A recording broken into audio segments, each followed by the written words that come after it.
One of the problems with recruiting for investment banking is not the knowledge or skills you acquire, but the access to talk with real investment bankers to put your best foot forward. Our sponsor, WSO Academy, can provide those connections with 60 head mentors who are finance professionals at top firms like Goldman, Centerview, and JP Morgan. Imagine being able to get on the phone within 24 hours with one of the Academy's 1,300 mentors right before a critical interview.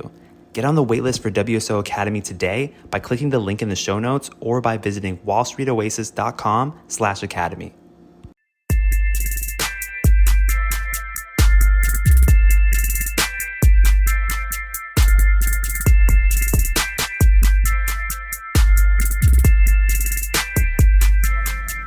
All right. Welcome to Investment Banking Insights. This is the show dedicated to helping you learn both the technical and non-technical aspects of investment banking.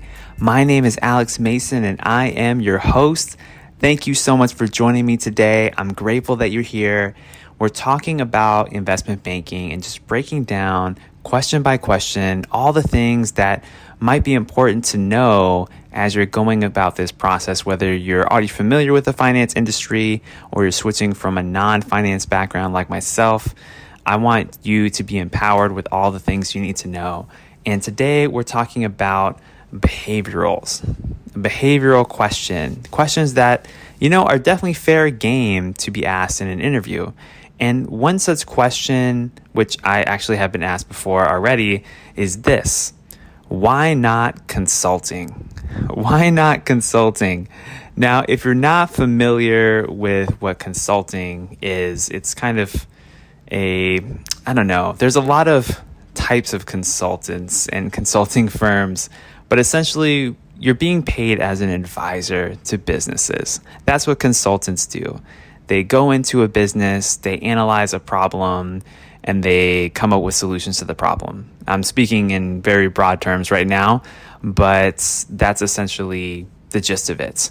And consulting tends to be a very popular career choice for many young professionals, namely because, you get paid a lot, you get to work on challenging problems, and work with businesses in a professional setting. And I think for many, it's a rewarding career. I never personally pursued it, but I know many people who did, and some liked it more than others, but it's definitely a viable career path.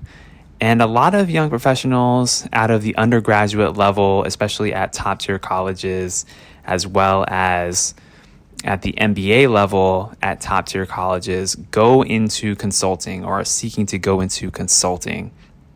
And it's interesting because in the recruiting pipeline, and I'll speak specifically about MBAs for a second because that's what I'm most familiar with, is a lot of people are kind of considering, should I do banking or should I do consulting? And of course, there's many other choices. There's tech, there's general management, there's sustainability. There's all these other career paths out there that are common choices. But those are two of the big ones: consulting and investment banking, especially at certain schools like my school, Cornell University. And so some people, they're like kind of deciding, like, should I go into consulting or should I go into banking? Because there's a lot of parallels between consulting and investment banking. Actually, you work long hours in both industries, although the hours are notoriously long in investment banking. Consulting, I don't want to put too fine of a number on it, but maybe 60 hours a week or so, maybe 70 hours a week. Just depends on the firm and what you're doing. It's also consulting is more project based, I would say, than investment banking, which is kind of like more of a constant grind from what I hear. So either way, you work long hours in both industries. You help businesses make important decisions, and you work with a lot of other highly intelligent professionals. So what's different? And here's the reason why this is a fair question. It's a fair question because investment banks don't want candidates who really want to be consultants, but they're thinking about banking just because it sounds like they make more, or because, they're afraid they won't get a consulting job or something like that. They want people who actually want to be investment bankers, just like consultants actually want to hire people who want to be consultants, not investment bankers. So they're kind of teasing out this knowledge to see if you really understand the difference and aren't just kind of being there just to be there, just to talk to them. So consulting comes in many flavors, just like banking, but there are some general differences that we can note here between the two career paths. Now, first of all, consultants tend to give a broad array of strategic advice. Like they could be doing all sorts of things. They could help dissect a marketing campaign. They could work on customer retention, or maybe they'll help overhaul the business's internal IT systems. There's just so many different projects that you could work in the consulting field that are still considered consulting. Investment bankers, in contrast, are much more focused. They care exclusively about helping businesses with their capital transaction needs. And sometimes this comes in the flavor of giving advice or valuation opinions or being a matchmaker between buyer and seller.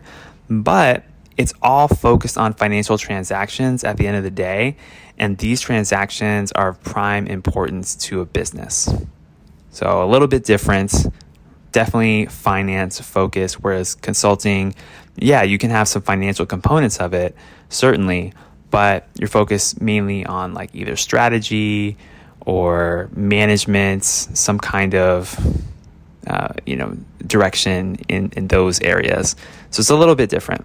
And then also with consulting, you're being paid to give advice, but you don't necessarily see the advice all the way through to the ends, all the way through to execution. And this is a major difference between consulting and investment banking.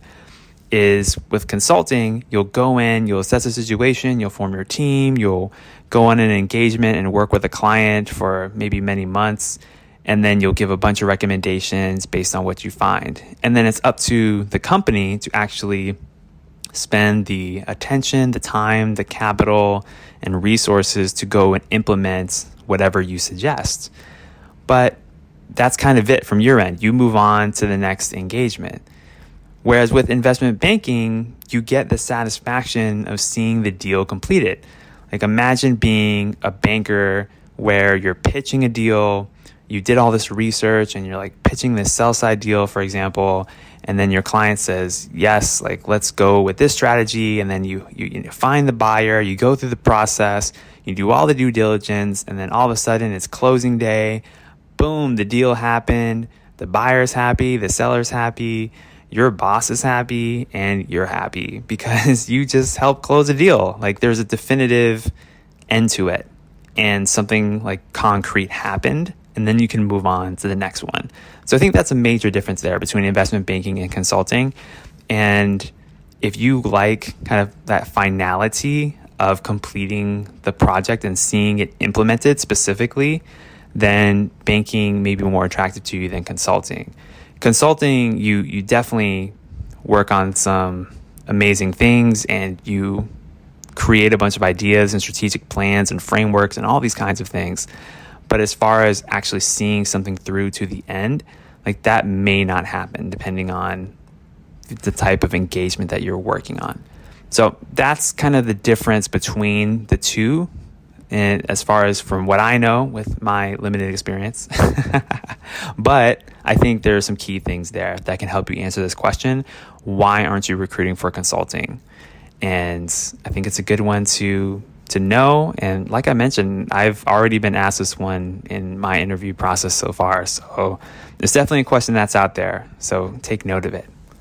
Okay, that's what I got for you today on Investment Banking Insights. My name is Alex Mason. I am your host. Thank you for listening, and I'll see you next time.